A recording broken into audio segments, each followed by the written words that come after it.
We're going to talk about the new Office, and the new Office is a bunch of stuff, right? When we think from Microsoft, you think about the applications you use on your desktop every day. There's Outlook, and there's Word, Excel, and PowerPoint, all this good stuff. And there's a back-end infrastructure to support it. We've got Exchange and SharePoint and Link for our communications, bringing all of this stuff together. And really, what was really interesting was hearing the panel earlier on, right? There was talk about mega trends. We heard from Luke then, we've heard from HP talking about devices and BYOD, all right? Everything we've baked and built across the new Office takes all of these things into account. Things like cloud, social, enterprise control, lots and lots of very important topics. So I'm just going to touch with one slide only and talk about the new Office and how we actually interact and work across these four things. And then we're going to switch across and subject to the internet gods in terms of venue, internet connectivity. We'll show some of this stuff in action and see how we get on. So devices. The concept of Office in devices is that, I've got a smartphone, I've got a tablet, I've got a PC, I might have a Mac, whatever it happens to be, is bringing and giving the user the same capability, the same experiences across all of those devices. As more and more of that stuff hits the market and different form factors, optimizing the experience that we have in those applications we use every day. So I can use touch. If I want to do email and I've got a touch tablet and that's why I don't have a keyboard, then hey, I can work and I can move across there and go forward. So absolutely, when you think about the new Office, this is not something that's just constrained or restricted to my desktop PC or my laptop PC. Absolutely going across a whole plethora of different form factors and devices, and we'll expand and move forward over time that we have coming in. Now, the cloud, we've all heard about the cloud today, also allows us to present Office and enable users in a very, very different way than how we've previously done it. So there are a couple of things around cloud. You can consume all of this capability from the cloud and offer it as a service. You can buy it from the cloud and deploy it on-premise. Hybrid solutions, as we've already heard about. There's also other capability. One little neat feature in the new Office, Office 2013, is this thing called click to run. What it really means is that as a user, when I go and click setup to install Office on my machine, so I might have thrown the DVD in there, or I might have gone and clicked on the file share or getting it from a cloud service, I hit go. Now, if you've done that with Office 2007 or 2003 or 2010, the experience would be that as I hit that button and go, I wait. I go for coffee and I come back and I wait. Right? And I keep waiting. Not exactly the productivity experience that, I'm installing all this productivity software, I'm not active and using it there straight away. With click to run, what we actually do is we sequence how we deliver the install to the users. All right? So now as a user, when I go and hit go, install that, I can be opening up a Word document in 60 seconds and reading and editing it, or creating a new document. Now, the reason we can do that now is that we've done a whole bunch of telemetry over the years about how users consume Office, how you use it generally. We know that when you go into Word for the very, very first time after installing it, 90% of you will either A, because you want to open up a document that somebody's emailed you or you've got on your machine, okay? Or B, you want to create a blank document. So we stream those bits first with this click to run. So it's a constant streaming of all the install bits coming to the user. So as soon as I open that up within 60 seconds of hitting go, hey, I've got Word 2013 and I'm productive. As a user, if I then go and switch and do something else a little bit different on there and do some fancy editing or formatting across there, all we do in the background is resequence the bits. So it's invisible to the user. So all of that stuff is available to me and it's there right now. And it's also this type of streaming technology that means rather than thinking about these big 3-year upgrades and cycle changes of this software as we go through, if you think Office 2007, 2010, 2013, now what you're going to be seeing is more regular updates delivered through the power of the cloud, quarterly from cloud, but more annual major upgrades, but not even upgrades because, hey, it's just updates to the user as we come through. So cloud really opens up this real new potential and capability when we think about our productivity software. Social, again, another big word of the day. What is social? How do we use it? And it plays across lots and lots and lots of different areas. Think about social and communications. How can I have this productivity experience, but bake that across so that as a user, I don't have a separate set of tools to communicate, or I can blend social tools to communicate with my customers or with external organizations who I may be working with. So the power of Office baked across with Link and now with Skype means that, hey, as a user in an organization, I can see presence and availability of people outside, of my customers. They can see mine. We can communicate from one click from any application that I happen to be in. Now that extends all the way across and all the other stuff when you think about social. You think about Yammer, microblogging, news feeds, all these other new trends that are starting to emerge, baked into the whole Office experience. And you'll see that as we go through. And final piece, control. Not the sexiest topic, right? You think of, well, what's this cool stuff? Control, what does it mean? You know, one of the great things I like about this, and it's sort of powerful to show, is something called data loss prevention, data loss protection. How do I stop my information in my organization from going outside, right? Now, I think someone earlier on the panel said about that, right? That is most times, the reason that my organization's data that I want to keep inside my organization goes out is user error. It's not malicious. You know, it's not someone potentially hacking in and getting that information and extracting it. It's far, far more likely that as a user, I've attached the wrong file to an email that I've sent externally and I shouldn't have done that, and it's, oops, but it's too late and it's out there and it's there and available, all right? So we'll show you how we baked control all the way across Office so we can actually stop and take away the onus from the user and let the technology take care of that type of mistake that can be there. So how many people use PowerPoint? Cool. So we'll do a quick demo now of PowerPoint across there, just to show what's changed. So we'll flick over, and what you were seeing previously was my view, or the customer view of what you're presenting, right? You're seeing the slide up on the screen. What is now projected on the screen, this is the presenter view for PowerPoint 2013. Very, very different, all right?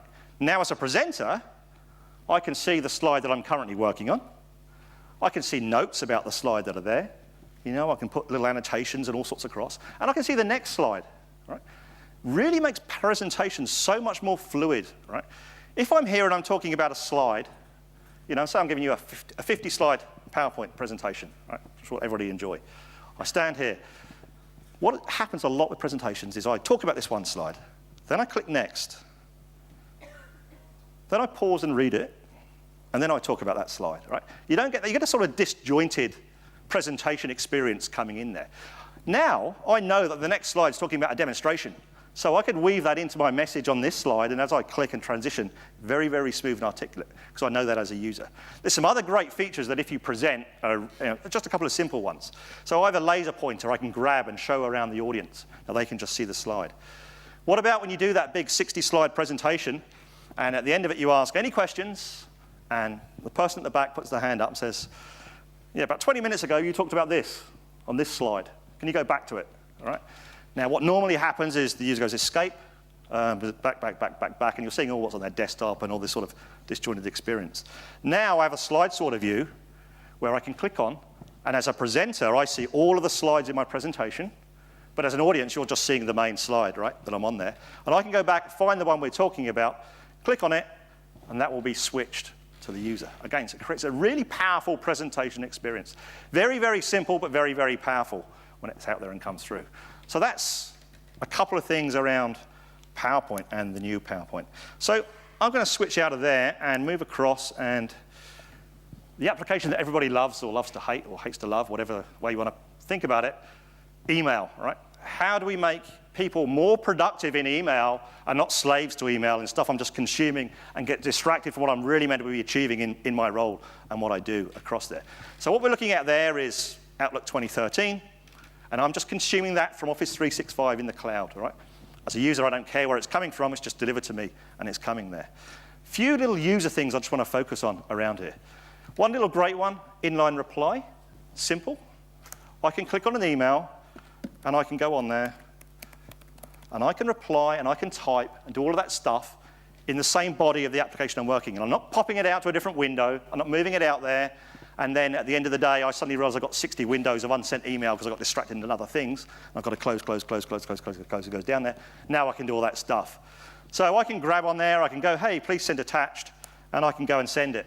Oops, the idiot filter comes up. How many people have gone to send an email and not put the attachment on there? And probably everybody bar none would, put their hand up, all right? Outlook is now telling me, you put on there you wanted to send an attachment, but you haven't put one. Do you really want to send that email? So no, I don't want to send that email. I'm going to step back out of there and come back right when it comes through. Now I go away, I'm halfway through that, and I was making that email. Oh, but I forgot to send it, so I need to go back in again. Put my attachment on and send the email. You'll see on the inbox there, about halfway down, that is now changed to a draft. I can see all of those things that are saved and kept there all in my single inbox view that I have. So I can just go back, with a single click, I'm back on that draft email, and I can continue working on it, do my attachments, and off we go. So I'll bring it out a little bit bigger just so we can see it and pop it out. I go and attach my file. I've got a little Excel spreadsheet on there. We can populate that onto the email, and we can go and send that. Now, for those who may have just seen above the title bar, something just popped up. I don't know if you can read that very well on the screen, but this is talking about DLP, a policy tip. I attached an Excel spreadsheet that had credit card information contained in that spreadsheet. My organization policy says, no, Paul, you're not allowed to send that externally. You might be allowed to send it internally in your own department, but you certainly can't send this by email, and it's blocked it in real time. All right? How many government organizations would have been very appreciative of that sort of capability a little while back, right, when it comes through there? But we're taking the onus away from the user very, very simply. Now, it might be I block it from being sent. It may be that, hey, we'll allow you to send it, but we'll give you a warning, or we'll flag it to your manager or somebody else around there. Really, really easy to customize, to build and configure, and you put your own organizational policy and whatever's required. Okay, so if I go at the back end on here, here's my Exchange Admin Center where my admin IT guy is going to go and build and add all our policies in there. It's just like adding an email rule. I create a new one, I add it on, this is what you're not allowed to do, this is the data you're not allowed to send, bing, enforce it.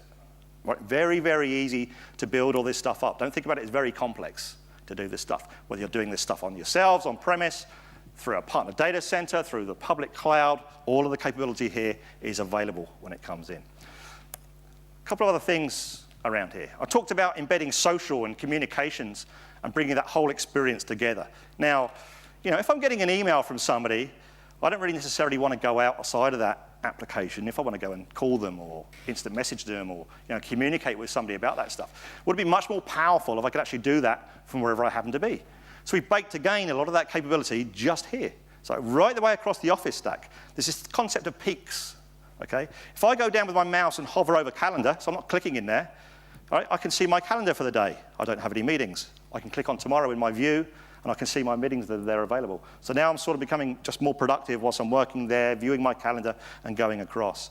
If I go and I hover over people, now I'm seeing people might be in my organization, another organization, they could be Skype users externally, it doesn't matter here, and I'm getting real-time presence information and availability information from that person. I don't know where they are, I don't know what device they're on. Hey, but if they're green and they're available, then hey, I can communicate with them directly from there. Anywhere I hover my mouse, I can launch a communication session off the bat. Even if I was writing an email, so here's an email from myself. This is slightly ironic. So my persona on here, I'm Katie. Okay, I may look like a Katie on here, and I've got an email from Paul Dolley. Now, I can see that Paul Dolley is available. Single click from there if I want to, I can go through and escalate straight from that email that I need to go and talk to myself about, slightly ironic, but I can go and escalate that straight into a voice call, a video call, anything at all. And there's, I can see who's stolen my PC because he's sat downstairs, sitting across there. I haven't left Outlook, all right? I'm working on my email, I need to call somebody. I just do it straight from there. How much more powerful is that if I actually enable it to the users when I come through? Let me see, you've got a bit of background noise down there. Thank you, Zaid, I'll let you go. All right, cool. Do that on a PC, but it's not just about the PC. I brought up a bunch of devices across on here. Now, I can balance these on there. So 2 weeks ago, we launched the same capability to do that communications, embedding it across the devices that, as you would expect, Windows Phone 8. Very nice device. iOS 5 devices, all right? So there you can do this on an iPhone. You could even do this on an iPad. Obviously, you don't really want to because you can have a Windows phone, right, and stuff there. But you can do all of that communications. But if I have a tablet, Windows tablet, Mac, it doesn't matter across there. I have the same capability baked into this smartphone device so that if I go and sign in on here as a user, and I can just go and click and communicate straight from there, one click, we can escalate a call. I don't know what the device that person's on, so it might be on a PC down there, but they hadn't been signed on a phone. Again, I can get that same communication coming all the way through onto this device on there, okay? And you can see we're getting real-time video. We don't care if it's a Wi-Fi network, a 3G network, a 4G network. Very, very easy and powerful that now I could be anywhere in the world and I can have a video communication straight from my mobile device to someone's Outlook client. And as a user, it was just a case of one click. from an email. So that's some of the power of the new Office.